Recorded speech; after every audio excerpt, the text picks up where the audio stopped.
Hi, it's Mr. Anderson, and this is Chemistry Essentials, video 31. It's on redox reactions. And the word redox is a combination of both reduction and oxidation. And so these are reactions where we're actually transferring high-energy electrons to more low-energy electrons. And so that's providing us with energy. And so when you're burning gasoline, that is a redox reaction. Likewise, inside our body, cellular respiration, when we break down our food and get energy from it, is also a redox reaction. And so the first thing you should understand that in a redox reaction, we have two parts to it. We've got reduction and oxidation. Now, the oxidation portion is going to be the losing of high-energy electrons, and the reduction is going to be the gaining of those electrons. But when you're looking at a chemical equation, we don't put electrons in the equation, so oftentimes it's hard to figure out where these electrons are actually going. And so we use something called oxidation numbers to figure out where the electrons are going. We can then break it down into what are called half reactions that show the electrons, and then we can finally combine that back into a balanced chemical equation. Now, these are important in the chemistry lab because we can use them as a different type of titration. We call that a redox titration. And again, these are really important because they allow us to produce energy, not only the energy that drives your car, but the energy that drives you. And so in a redox reaction, we're moving high-energy electrons from the oxidized substance to the reduced substance. And it's really common to get these two terms messed up. And so the mnemonic that I use is called oil rig. And what does that mean? Well, the O in oil rig stands for oxidation, and oxidation is losing electrons. So what is reduction? The R stands for reduction is gaining electrons. And so just like you maybe learned SOHCAHTOA in your geometry class, you should learn oil rig in your chemistry class. It's a good way to remember where the electrons are flowing. And so let me give you a real simple example of a redox reaction. Let's say we have hydrogen gas and fluorine gas, and they combine together to create hydrogen fluoride. That would be a redox reaction. And so did you see what was being oxidized? So where were the electrons being lost from? It was from the hydrogen.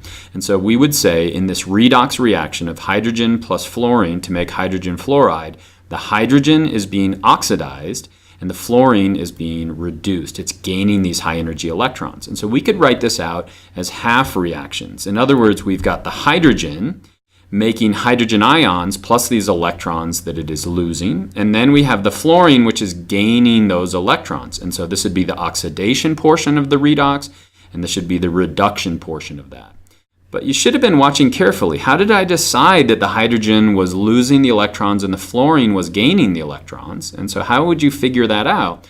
Well, we use something called oxidation numbers to figure out where they're going. And there's some simple rules that allow you to allow you to figure out the oxidation numbers.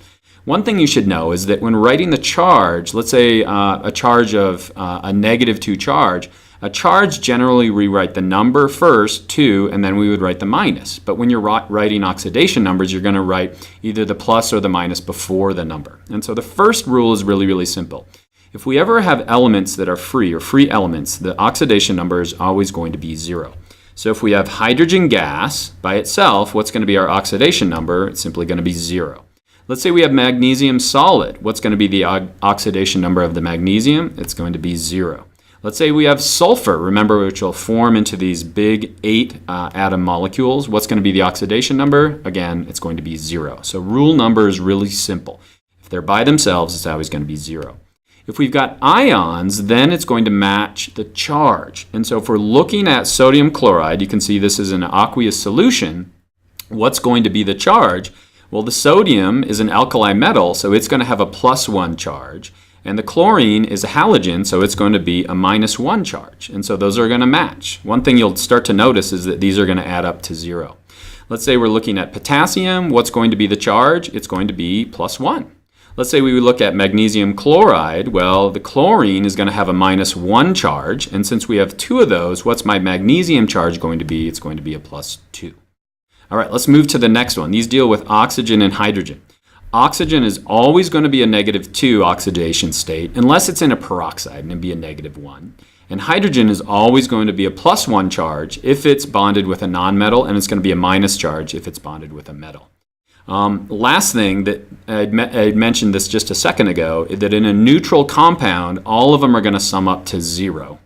But if it was an ion, they'd sum up to the charge of the ion. So let's start applying that. If we look at water right here, what's going to be the charge of the hydrogen? It's going to be +1. And we could see that in a couple of ways. Number one, since it's bonded to a nonmetal, it's going to be +1. What's going to be the charge of the oxygen? It's going to be -2. And since we have two of these, they're going to sum up to 0. Let's look at this next one. How do we work through this? Well, if we look at the sodium, it's going to be a +1 charge. Again, that's going to be in the first column of the periodic table. Where could we go next? Let's look at the oxygen. The oxygen, remember, is always going to be a -2. So we could write that in as a -2. Okay, so what's our charge at this point? We got 2 of these sodium, so we're at +2 on this left side. Our oxygen, since it's -2 and we have 3 of those, it's going to be 6 minus or -6 on the right side. So what is the sulfur going to be? It has to be +4 because we're going to sum up to 0. Let's look at this ion over here. And this ion here, let's just label what the oxygen is going to be. The oxygen is going to be -2. We know that oxygen's always -2. And so what's going to be the sulfur in this case? Well, since this is -2 and we have 4 of them, that'd be -8. Since the ion has a charge of 2-, we know that the sulfur has to be +6. And so you can see that the sulfur is actually going to change depending on what compound it's in. So do you think you have those rules? I know it seems complex, but it's really powerful when we're looking at redox reactions. So let's look at a redox reaction. Let's say we take some magnesium solid and we just put it in hydrochloric acid. What's going to happen? Well, you're going to start to see bubbles show up. And so those bubbles are going to be hydrogen gas. And this is a redox reaction. And so we're producing hydrogen gas on the right side of the equation. And so what we can do is we can go through this reaction and we can start writing down the oxidation numbers. And so let's start with the magnesium. Magnesium is all by itself, so what's its charge going to be? It's going to be 0. Now if we look at the hydrochloric acid, we could start with the chlorine ion since it's an aqueous solution. And so that's going to be a -1. What's our hydrogen going to be? It's going to be a +1. So now we got our oxidation states here. Let's go over to magnesium chloride. So this is also an aqueous solution. So we could start with the chloride. That's going to be -1. Since we have 2 of those, what's our magnesium going to be? It has to be +2. Now let's go over to hydrogen on this side. Hydrogen on this side is simply going to be 0 because it's all by itself. Okay, so now what we can see is if we look through chlorine, for example, on the left side is -1, on the right side is -1.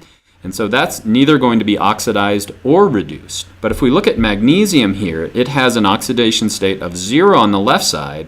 What is it on the right side? +2. So since it's gotten more positive, it's lost 2 electrons. And so if you're losing electrons, what is that? That is simply oxidation. So magnesium is being oxidized. In other words, it's losing 2 electrons. Where did those electrons go? Well, let's look at hydrogen. It's +1 on the left side, and it's 0 on the right side. And so since it's gone down in value, that means that it's gained electrons. But you might say, well, it's gained 1 electron. But again, you could look at the coefficient out here. Since there's 2 of these, we've actually gained 2 electrons. And so that would be the reduction portion of this equation. So now we could write the half equations for this redox reaction. The first one's going to be the oxidation. We have magnesium as a solid, and it's losing those 2 electrons. And then if we look at the hydrogen, the reduction portion is going to be this. The hydrochloric acid is being reduced. In other words, it's gaining those electrons that are lost from the magnesium itself. And so let me give you a practice problem. Right here we've got manganese plus lead nitrate is going to make manganese nitrate plus lead solid.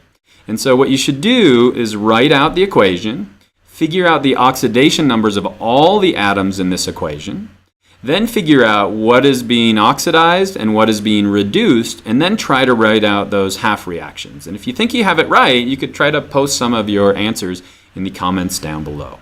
And so what are some applications of this? The first one would be titrations. Remember, titrations are always used in stoichiometry. We're trying to figure the amount of an unknown. And so a great example of a redox titration would be the Winkler method. And the Winkler method is used to figure out how much oxygen is in water. And in biology, that's really important. The amount of oxygen in water tells us how healthy the water is. In other words, what organisms can live in the water, how much of that oxygen is dissolved and they can actually use. And so what you can do is a series of reactions. So a series of reactions where we're converting that oxygen into a precipitate, manganese hydroxide. We then convert it into iodine, and then we can use thiosulfate to actually do a titration. And what we're doing is we're reducing the iodine. And so remember, in a typical acid-base titration, what we're doing is changing the pH. Here, what we're doing is changing or doing a redox reaction when we're actually transferring electrons.